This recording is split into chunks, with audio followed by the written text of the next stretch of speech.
Ready? Very good. Okay, right. It's been a good, solid week of preparation. I really like the way things have gone. I really felt like, you know, especially after Tuesday, you know, they've been really sharp the rest of the week. We had a great practice on Wednesday, and they're excited and ready to go. And,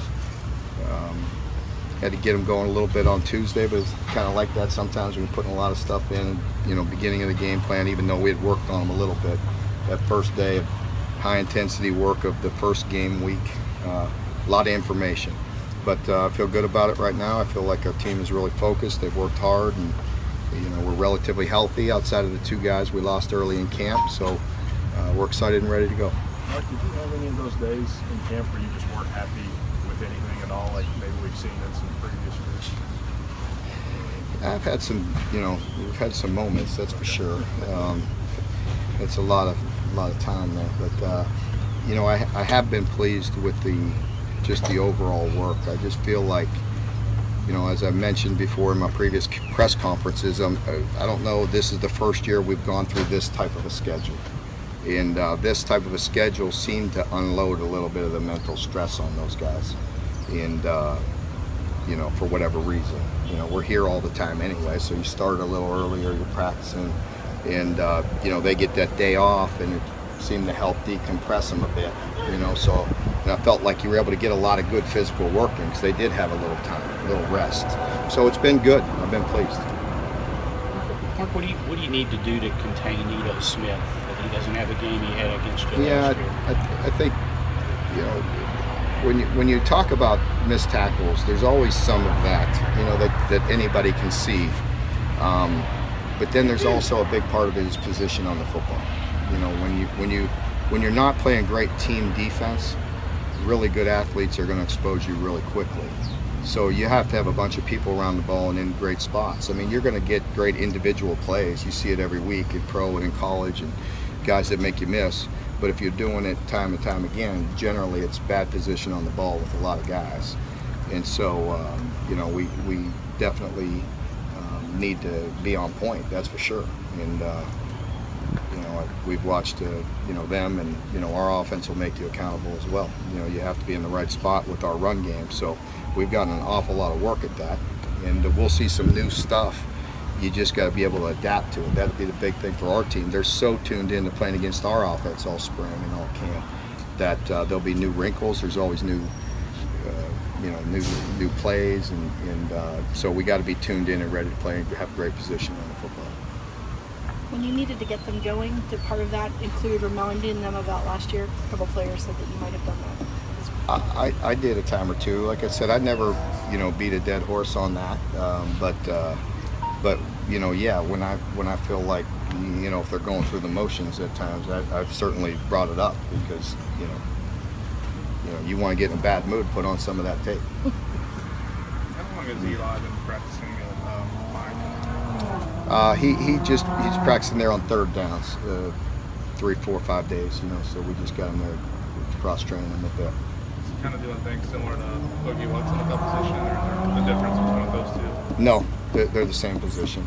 Boogie is going to be fine. He just, there's a lot of information there, you know, and going from outside to inside is tough on him.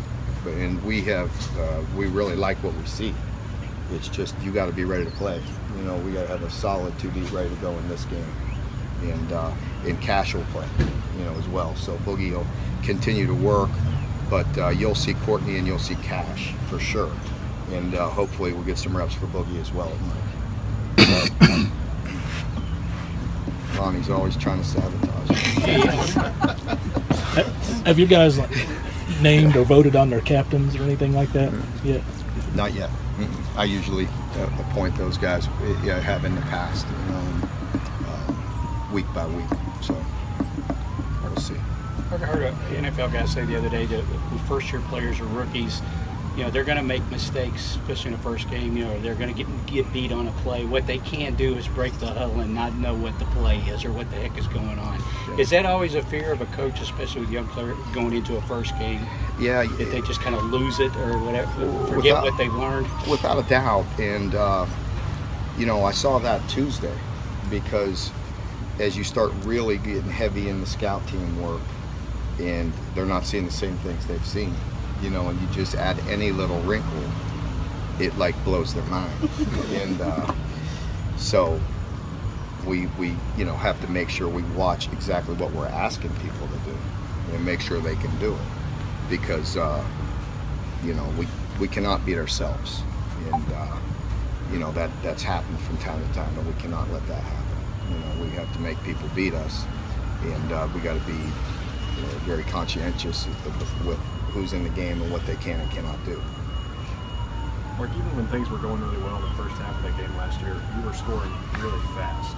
Yeah. How much does it help to have the offense maintain the clock a little bit to avoid those Big kind time, of big second time, halves? big time. Yeah, I mean, you know, the time of possession was out of control, and that's twofold. That's no good by the defense not getting off, but the offense was either scoring on 1 or 2 plays or throwing 2 incomplete passes and then scoring. I mean, that doesn't help at all. And we talked about that last year, about that's just a bad recipe especially for an inexperienced defense. So you know, definitely you saw the way we changed, and we've talked about that. I mean, obviously, I mean, you're never going to hear me complain if our offense scores on one play or 2 plays, but you will hear me complain because I don't think it's good for the long term if we're constantly losing time of possession, you know, that drastically. That's not good, but we know we got that rectified. So let's hope we have a couple big plays and score quickly, and I definitely won't complain because I know we can go back to churning it out and being methodical and grinding the ball and running it, and that helps everybody. I think Bunchy Stallings says he's got about 50 family members coming to the game. Yeah. Kind of not necessarily worried, but how do you deal with a guy in a homecoming situation like that, not getting too amped up?